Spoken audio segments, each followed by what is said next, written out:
Hello and welcome to Art in the Digital World. I'm your host, Brandon Towne. And today we have Sam Cook on our show, and he's going to talk to us about sound engineering. Hello, Sam. Thank you for coming on. Hi, Brandon. So tell me a little bit about yourself, and also tell me about your involvement here at the studio. Well, I'm happily retired, thank God, but my career was in the IT industry or computer industry, primarily as a field engineer or a hardware man. I started to work with NCR Corporation, and through my time with NCR and then as subsequent to that Data General Corporation, I was trained on 87 pieces of equipment up through mainframe computers. So I've worked with minis, micros, mainframes, PCs, pretty much the whole gamut of the information technology industry. So you've done a lot of tech stuff. A lot of tech stuff. Okay. And then you're a volunteer at the studio, right? Yes, I've been involved here in the studio for a little over 10 years now as a sound engineer. I started out as a sound engineer and then worked into program director and inserts and pretty much everything in the control room. And that's what I really enjoy doing, the technical side of things. Yeah. So now, and then you've had some extensive experience with sound engineering specifically, right? Yes, I have. I was lucky enough back in, I guess it was 2000, to get involved actually with Randy Sparks and New Christie Minstrels as his sound engineer, and worked with Randy for a period of about 4 years, and then took that experience from there and brought it over here to CCTV. And what kind of got you into doing sound? Was it something that you did when you were younger, or?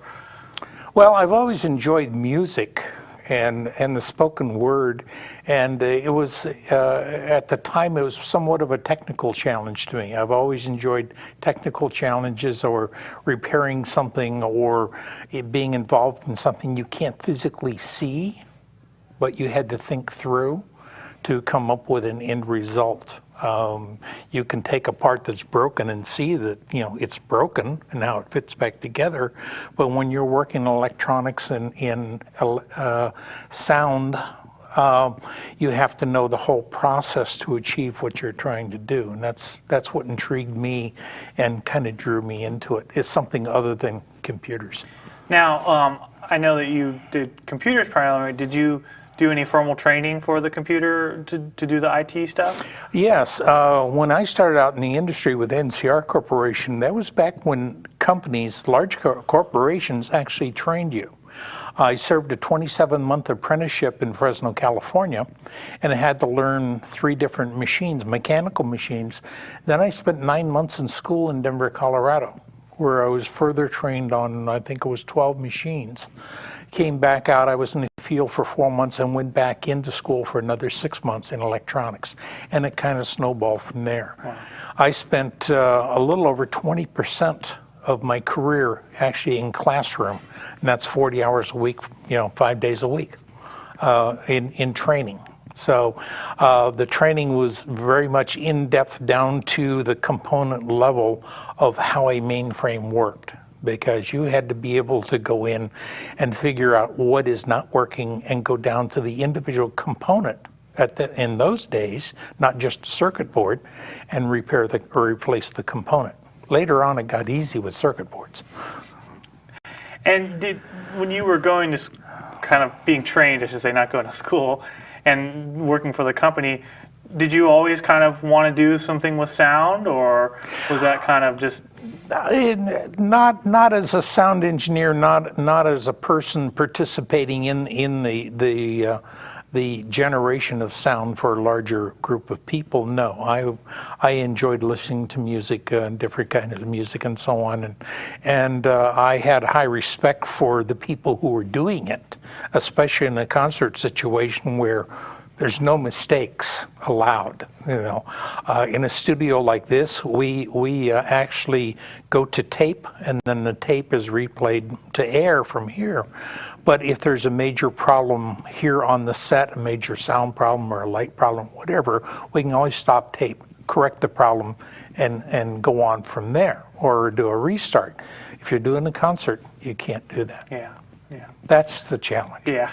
I film performances, and I was talking to this woman the other day about the dancing, and she was saying, yeah, the thing is, there's so much pressure. I said, well, there's a lot of pressure on me too, because like if a performer messes up, they kind of just move on, and they might beat themselves up for it, but they can get over it. But if we mess up videotaping it or doing sound, if something goes wrong there, you really you could lose the whole program if you do something wrong. So.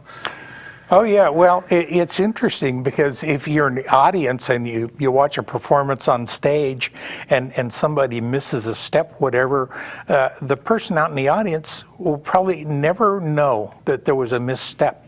But that person doing the performance will notice that.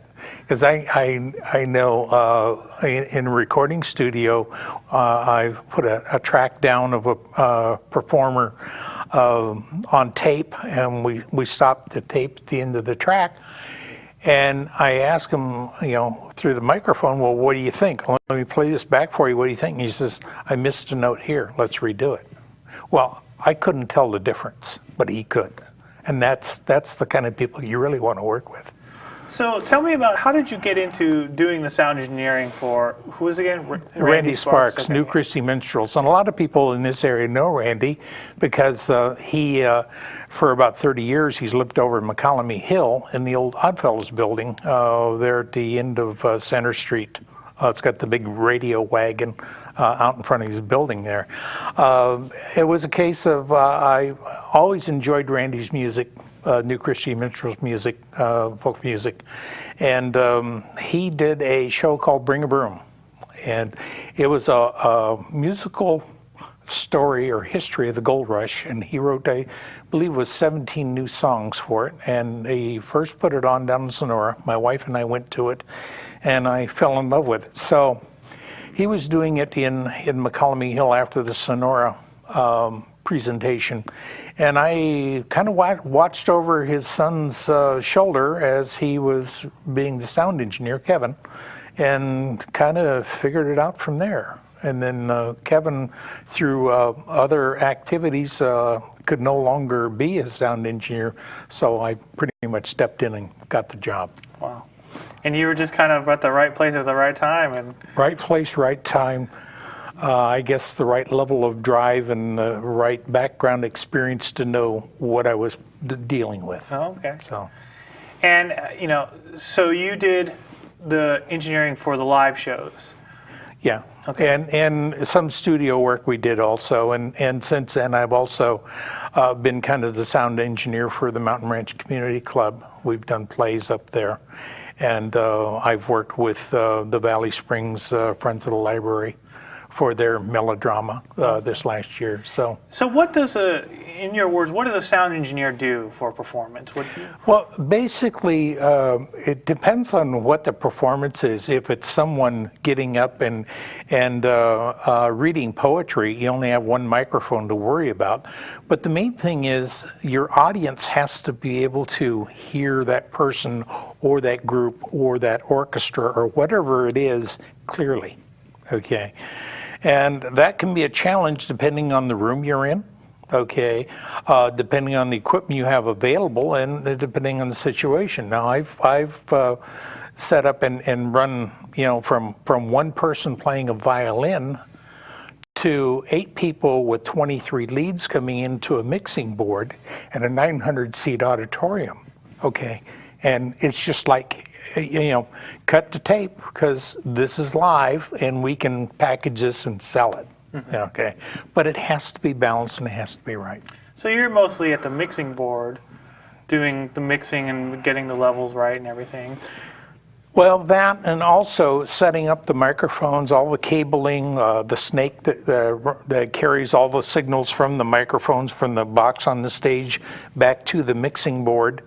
And then you're controlling the level of the sound for each microphone or each instrument on stage, okay, through the mixing board, and then out to a graphic equalizer, which is taking out the high notes that will give you feedback automatically, and then from there to the amplifier, which drives your speakers, so to the audience.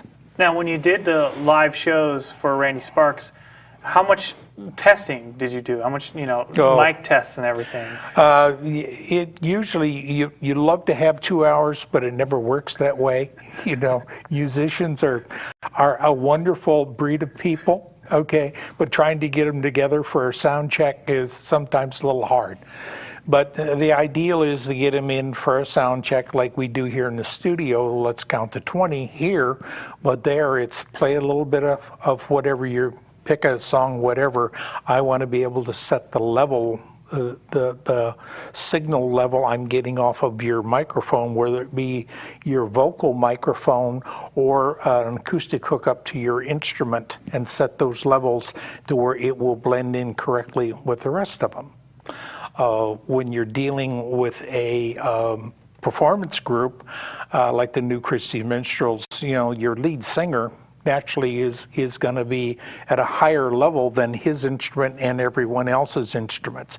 And there are going to be times when other people's voices or instruments are going to come up above that. So you have to know pretty much the music. You really need to know the group. You need to know the music they're playing and where this music's going to flow. Did you listen to their studio recordings before to kind of, prep yourself for doing the live shows? Well, you sit in on the rehearsals, Okay. studio rehearsals, Okay.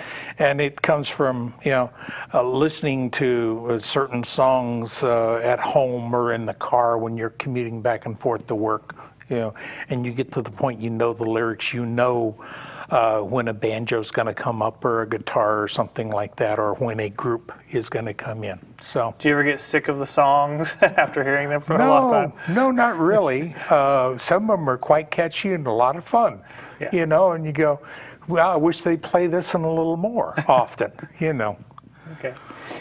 And so how many people, when you would do that, like, you didn't do it all by yourself, did you? Or did you have other people kind of helping you with setup? No, pretty much yourself. Once we get the equipment into a stage, well, actually, we did a show in Vancouver, Washington. That's right across the Columbia River from Portland area. And we did it in a high school, I think it was a high school auditorium. 900-seat auditorium. And the whole group helped bring the equipment in, the speakers and the mixing board and the amplifier and so on. And then it was my responsibility to actually, I had drawn up all the layout where people were going to be on stage, from knowing where they normally were and make sure that the audience could see them clearly. Okay, and lay out the cabling and so on, the snake, and I was down in front with the mixing board and set the speakers up and the whole thing. So you get it set up, and you do a basic check, and then have tell them, well, 1:30 or 2 o'clock we're going to do a sound check. They come in, and we do the final sound check on it. So, can you explain for people who don't know what a snake is? Oh, a snake. Well, I'm sorry, it's one of those terms. Yeah. A snake is a cable that runs from the stage to wherever your mixing board is and what it is, and they come in various sizes. I'm used to using a 24 circuit snake, where I can run 24 microphones or instruments in at the stage, and it comes in on a big fat black cable down and comes up to a box where I can actually comes out in cables that plug into the back of the mixing board. So that way you don't have 24 cables, you just have one cable. One cable, and it's run to where people aren't walking on it, and it works out beautifully. So one thing I always wonder about shows, because I deal with equipment, is like equipment problems, like what happens if a cable goes bad in the middle of a show, or a speaker blows out, or a microphone, blows out? What do you do in a situation like that? Well, luckily, your best now. Luckily it's your best. Occasionally, if it happens in the early part of the show, let's say it's an instrument cable or something goes bad. There's not an awful lot you can do about it. You can kind of catch the eye of the performer and make a motion to, I'm not hearing this, whatever, and you bring the sound level down on the fader, and they'll unplug and plug it back in, reconnect it, and you try it again, and that may solve it. Maybe that the connector had come loose from the guitar. Okay, that's the easy troubleshoot and fix. Usually microphones, they don't have a problem with them. There, you check your end of the board, make sure it's plugged in correctly. Or usually in a performance, you know they'll play about half the show, hour and a half, and they'll take a 15-minute break. So that gives you a chance to repair any kind of problems you have, or switch a microphone, or switch to a different cable, a spare cable. So there's a lot of troubleshooting things too that go along with it. There's a lot of things you can look at to isolate the problem, troubleshoot it, and correct it. Okay. And then carry on. Okay. So tell me about, like, how'd you get into doing the studio recordings from doing the live shows? Well, it was, you know, when you're a sound engineer, you kind of do everything. Randy had a nice studio, a little studio, and it's an interesting process, which I hadn't been exposed to before, but it's an interesting process. And there are several different ways to make a recording, okay, and in group. You might have a rock band, and they're all together in one studio, one room, and you've got 6 or 7 microphones into the mixing board, and you do the sound check and so on. And they go through and play it once, and the sound engineer sets up for a level he likes, and then you go ahead and record it. That's one way of doing it. There's a certain loss of control there, because the drums, the sound of the drums are coming across the room into the vocal microphone. So that vocal is not clean, pure vocal. You really can't do a lot of work with it. You can do some work with it. But if you can get a clear, clean vocal with no other instrument on it, there's a lot of things you can do with it. So in a recording studio, we had a case one time where we played a new song with a guitar, electric guitar, and we were recording the guitar on an Alesis ADAT recorder, and the vocal. Okay, the vocal was going on one track, the guitar was on another. The guitar is a clean track because it's just strictly electrical connection. The vocal was not clean because it had the acoustic sound of the guitar with it. Okay, so I don't have a clean one. So we record that, then we go back and we play that acoustic back through headphones, okay, and then record just the audio alone, no guitar with it. Now I have a clean audio track and a clean guitar track. Now I can play this same thing to the next performer. Let's say it's somebody playing a violin or a fiddle, okay, and he'll wear the headphones and he'll play in a track. Okay, now I've got 3 tracks there, and you keep building this. Okay, well then when you're done, you can adjust the levels to where it sounds just the sound you want. Because you have each track as an individual recording. Right. Okay. Yeah. Right. Then you mix the tracks together for the final recording. Right. Now, do the bands, when they do that, do they kind of play a sort of, you know, when they first have a song, like, oh, we have a great song, we want to record it. Do they play the song together in a band, you know, and you get that as a bass, and then you get all the elements, or how does that work? They may. It depends on the band and what they're used to doing. You know, maybe a garage band, and maybe the guy who owns a garage is a drummer, and he was up at 2 in the morning because he couldn't sleep, and he's out there, and he's got a new rhythm. He's got a new drum rhythm. So his buddy from 2 blocks down that comes over the next morning, here, let me play this for you. And they kind of build from there. And then when they have it down to where they like it, maybe on a personal cassette recorder, okay, and a small microphone, and they say, sounds good, let's go to the studio. Because the studio time is expensive. Oh, okay. Professional studio time is very expensive because the sound engineer, the equipment, and everything else. So here again, depends on the group and what their history is and what they're used to and what they have available. Because I always think about, like, the multi-track recording, you know, but then they may do it that way, but then they have to perform live. So somewhere, somehow, they're playing together and practicing and learning the songs. Yeah, they all have to, at least hear the song clear through and know what their contribution is to that, and it's got to work in correctly, and maybe there's a difference in passages as somebody plays or something, or someone steps in with something at one point or takes out something, whatever, to make the sound that you really want of the song. And it seems like some bands, like their studio recording albums, sometimes they sound exactly the same live. They're just playing the same song.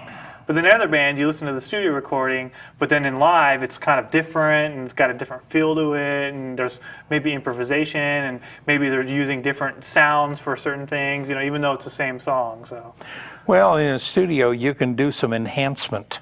With reverberation units, with a little bit of echo to it to build the sound per se. And out in a live performance, you may not have that. You may have a sound system, that you don't have that feature that you use in the studio. So yeah, it sounds a little different. And I know I've been experienced listening to a sound I've known for a long time, or record I've known for a long time, and I hear the band play it later on. Example, Beach Boys, Surf City or something like that. You know this from the 60s. Well, when you see them at the Concord Pavilion, and they play it, well, they don't have just the 5 guys there. Now they've got 8 or 9 guys there, and the sound is different. And it's like, it's not the same. So it's like, why did I spend the $45 for this? So once you record all the tracks, what do you record those to, or what did you record those to? Well, we used equipment called, it was built by a company called Alesis. And it's called an ADAT recorder. It's an analog to digital tape recorder. And it basically looks like a VHS tape. And we use them here in the studios. It's super VHS, higher recording quality tape, higher grade tape. And instead of recording a video signal and a left and right audio stereo channels, this records 8 tracks on each unit, each ADAT unit. And if you're only going to record 8 or less tracks, you can use 1 unit. If you need to record more than 8 tracks, then you take a second unit and you cable it up to the master, the first unit, which controls the timestamp on everything. Because everything has to be at the same time as you're playing it back. So when I hit play to play this back, and I may have 3 ADATs with information on all these tracks. When I go to play, they all have to start at the same point and all play at the same point. So it's, and they're very specialized units, expensive naturally, but the thing is, you can record the ADATs and then play back from the ADATs into the mixing board, and the output of that mixing board can be being recorded on another track on another ADAT unit, a mixed track. So if I take 4 tracks, and balance them out to where I want them, and record them, now I can play that and not have to play those 4 tracks and worry about those 4. I can play that back with the next 4 tracks and record that. And then you get them down into 1 track, and it's, do I like it or no? I've got to go back and redo this again because that fiddle is a little bit low here, or I'm not hearing that tambourine over here, or the banjo doesn't sound quite right, or whatever the problem may be. But you keep going through this process until you get the finished sound that you want, and you get this all condensed down into 1 track. So tell me a little bit about the difference between doing it that way and then like some of the newer nonlinear. I don't know how much experience you've had with doing some of the nonlinear computer stuff, but what? Well, basically the new process is using computer hard drives, using computers to do this. So the storage medium is a computer hard drive versus a super VHS tape. the equipment for in and out is going to be very similar. Now, I haven't worked on that, haven't had the opportunity to work on that, but the process is pretty much the same. It's Right. just the storage medium's a little different and more modern. Yeah. And then instead of having to fast forward and rewind the tape, you kind of can jump to wherever you want to go. You can jump really quick. It's kind of like playing with your DVR at home. Right. Okay, I want to go back and see this funny little joke again. Yeah. Okay. Cool.